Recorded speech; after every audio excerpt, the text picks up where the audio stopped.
It's Friday, day 238 on Friday. What's the first card of the day? Does that count as your bars for the day? It really shouldn't. We'll move on. I've done it again. I hit advanced search. That's the one I'm used to. This is Overgrowth. I'm still out of practice with this series.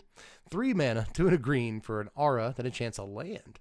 Whenever enchanted land is tapped for mana, its controller adds, get this guys, 2 green mana to their mana pool. We actually used to play this back in Stronghold because there wasn't anything else like it. Can you imagine that there was a period in Magic history where there wasn't a whole lot like this, and the cards that were like it were Wild Growth? You know what I mean? Like, how insanely better than this is Wild Growth? You know what I mean? I will say, though, this produces more mana than a Wild Growth land, so that's worth pointing out. And it produces more mana than a Fertile Grounded land a little bit later, a couple of sets later. And so, going from 3 to 5 is kind of a big deal even back then, especially if your first play of the game is Wild Growth or Lawn of Wells, because you can go that on 1, this on 2, and then have a million mana on turn 3. Overgrowth was pretty good for that, but now from this to Gift of Paradise to all the billions and billions of cards that, have been printed like this. Although I say this is still better. This is still better than like a Gift of Paradise or another card like that. I don't know why Gift is the first thing that comes to mind. I really don't. But this produces 2 mana straight up, and that's actually still like kind of okay. If they reprinted this in the standard, it probably wouldn't see any play, but it would be a lot closer than the average card that they print like this. You know what I mean? 2 extra mana's not bad. It really isn't. I will give Overgrowth a 4.4. Somewhere in there. I do think there's still like way better ways to ramp in every format, but especially Commander, which is mostly what we're rating here. But like I said, I have some personal remembrance, nostalgia for this card. We did play it back then, and like the more I look at it, the more I'm like, yeah, man, 2 additional mana is so much. So I get it. Overrun on the next turn. But Raging Swordtooth from Ixalan is up next. 5 mana, 3 red-green for a 5/5 dino with trample. It enters the battlefield. It deals 1 damage to each other creature, so it enrages all of your dinosaurs. If you remember that ability, basically they do something when they take damage. It may even be when they take non-combat damage specifically, but either way, a 5 mana 5/5 trample is not the worst deal in the world, and sometimes you'll even like wipe a couple of creatures off the board in Commander, especially against tokens decks. So I keep it in my back pocket, and I would play it if I was building, specifically a dinosaurs deck, but I'm not. So I'll give this like a 4. I really think this is okay. I really do. But next, it's from the brand new Setski as I record this at least. This is a Scavenger Regent from Tarkir Dragonstorm. Look at this one. Look at this art. Look at this little freak. Right? I love him. This is 4 mana, 3 and a black for a 4/4 dragon with flying, ward, discard a card. But it's also got Exude Toxin, 2 black and X for an omen. Each non-dragon creature gets -X/-X until end of turn. So I've been messing around a lot with Sultai recently. I've kind of settled on like a Sultai Jace build. I was just talking about it a few days ago. I don't know how relevant that'll be if you're watching this video a couple of years from now, because you can watch them out of order. I don't know if you know, but it's a fun experience. But one way or the other, one other Sultai build I've been kind of messing around with is Sultai Dragons, because you get Bloomvine Regent, a guy that kind of casts a Cultivate effect when he comes into play. You get Scavenger Regent. You get that uncommon one that on the 1 omen half is like a 2 mana removal spell, and for creatures, and on the dragon half is a 5 mana 3/3 flyer that removes artifacts or enchantments. And I think that guy's pretty good, and like it procs Beanstalk, in that deck. A lot of the cards in that deck proc Beanstalk. It's Sultai, so you can also play Morong River Regent, another Regent. They're just all really, really good, man. Like Sultai Regents is fantastic. As I record this in standard, no one's trying it. I actually think it's great. And the best Regent in that deck has actually been this dude, for me at least. Morong River Regent is great card draw, right? Bloomvine is actually really good. Not only ramp, but life gain. With like 16 dragons in the deck, it's fantastic life gain. But Scavenger Regent is a great sweeper, especially in current standard, where aggro decks don't play a whole lot of creatures above 2 or 3 toughness. So for 4 or 5 mana, and remember, we're a ramp deck, right? And we can play this and just wipe the board and then later play a dragon or play another sweeper later.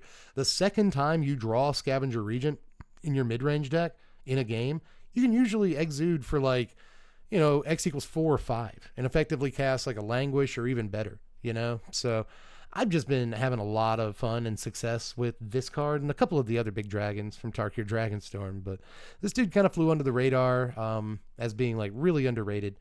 And I think that he's phenomenal. So just for standard, I want to give this guy a relatively high score, but I do think he's actually pretty good in Commander too. I don't think that's a horrible sweeper effect in Commander. So I'm going to give this guy a 6.3.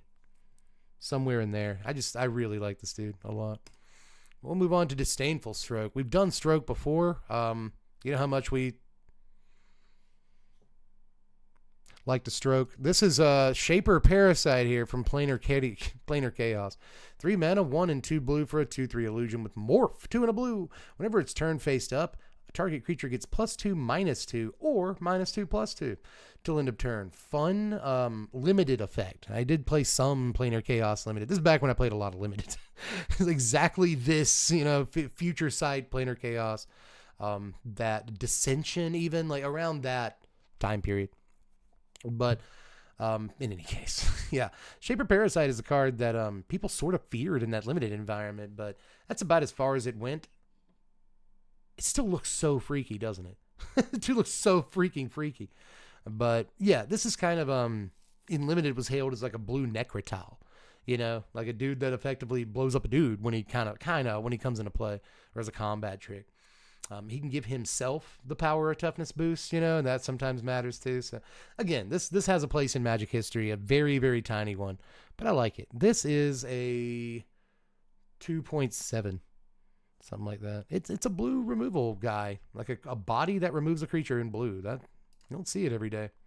Next is Lanura. This is Plains, -5. Aether Spellbomb is a single mana, originally printed in Mirrodin.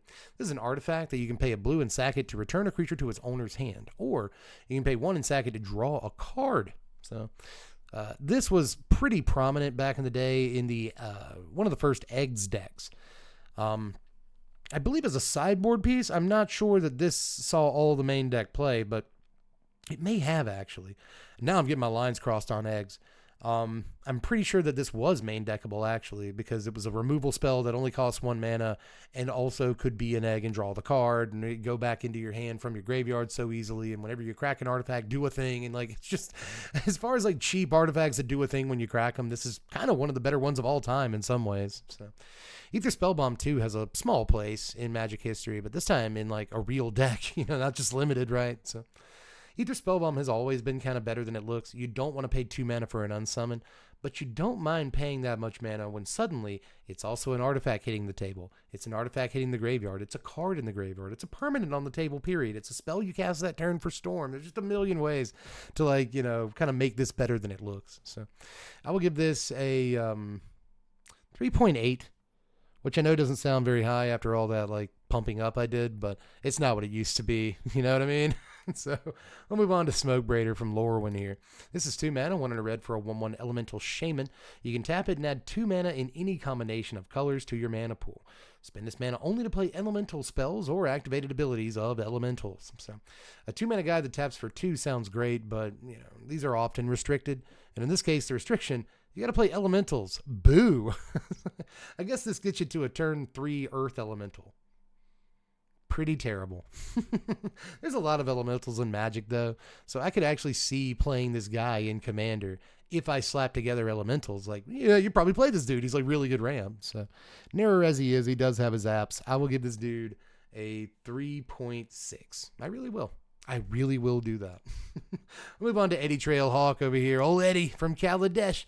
2 mana, 1 and a white for a 1/2 Boyd with flying. That is Stormcrow stats, baby. And when he enters the battlefield, you get 2 energy. Whenever he attacks, you may pay an energy. If you do, another target attacking creature gains flying until end of turn. Another Scourge in this particular limited environment. Eddytrail was okay there, but never really got off the ground, pardon my pun, outside of it. So I'm going to give this thing I'm going to give it a 3.5. No, I'm not. I'm going to give it a 3.3. This has ETB, get energy, and that's good. Just kind of always is okay.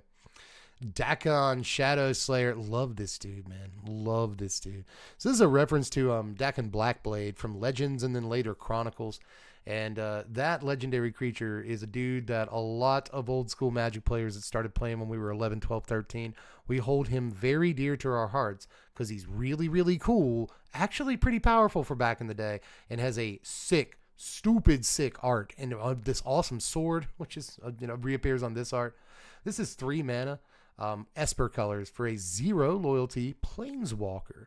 He enters the battlefield with a number of loyalty counters on him equal to the number of lands that you control. You can +1 him to Surveil 2. You can -3 to exile a creature, or you can -6 to put an artifact card from your hand or graveyard onto the battlefield. How is this dude 50 cents? Dakkon, get you a Dakkon. I don't think I've got one yet, and 50 cents is what I am willing to pay for this amazing dude. Like, I know planeswalkers aren't the most played thing in Commander, but it's really easy to get like 8 lands on the table in Commander, play this dude, and then like immediately ult or immediately exile a guy and have a planeswalker out. Like, I just think he's not terrible there, but obviously you can only play him in Esper, so the applications are limited, but I still think he's pretty powerful looking to me, man. 5.3, somewhere in that shadow realm. I think he's okay. Predatory Urge is our would-be last card of the day, originally printed in Zendikar.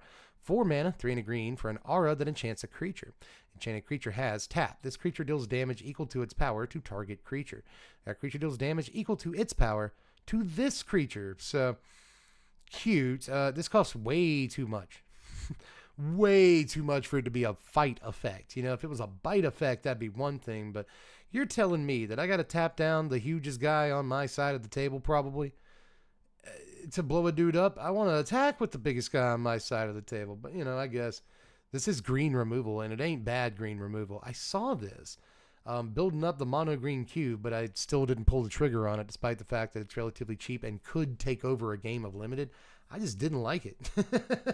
I just plain didn't like it. But again, this could be okay if all you're playing is green and you have like really limited removal options, but I still just think that like, I'm tapping down my 6/6 to kill a guy every turn, and like, okay, turn my best creature into a royal assassin. Not as good as it would have been in 1995. You know what I'm saying? So let's get a bonus card in, although I'm probably giving this card too hard of a time and I haven't really rated it yet. So I'll give Predatory Urge a 4, but it is a 4 mana aura. It is a 4 mana aura, and it won't let your creature kill everything. Combines really well with Vigilance, I guess. I should say that. I'll give it a 4. I think that there probably are a lot of situations where this is better than I'm giving it any credit for. Green, kill a guy every turn. Okay, we're talking. We're having a discussion. It's trying to show us Beast and Show again. We had to flip past this card a day or two ago. Let's see what it actually is. Final card of the day, our bonus card, is Repentance from Tempest. Only ever really printed in Tempest, but not on the reserve list. This is 3 mana, 2 and a white for a sorcery. Target creature deals to itself damage equal to its power. Let's flip that because it sounds so much better in Oracle. Target creature deals damage to itself equal to its power. Boom. That's how you say that. This is a stupid wording at first. Target creature deals to itself damage equal to its power. It's still like readable, it's legible, but God, I love modern conventions some of the time, right? So much easier to read in Oracle. This is still a god awful removal spell. This is so bad. I guess if you're using it on your Screaming Nemesis or Boros Reckoner, or like, there's ways to like dream up something to do with this card, right? But even then, it's like, okay, unless you've given it a toughness boost somehow, it's gonna die to this card just so you can like bolt a thing. You know what I mean? Like, who cares? It's just not super great. So I'm gonna give this a 2.2. It's still a removal spell. It is still, at the end of the day, a spell that removes. So I think that is all I've got for this one, guys. We did, special bonus card and everything, and I was hoping that it'd be a decent one, but we'll get them next time, I promise. I'll see y'all tomorrow.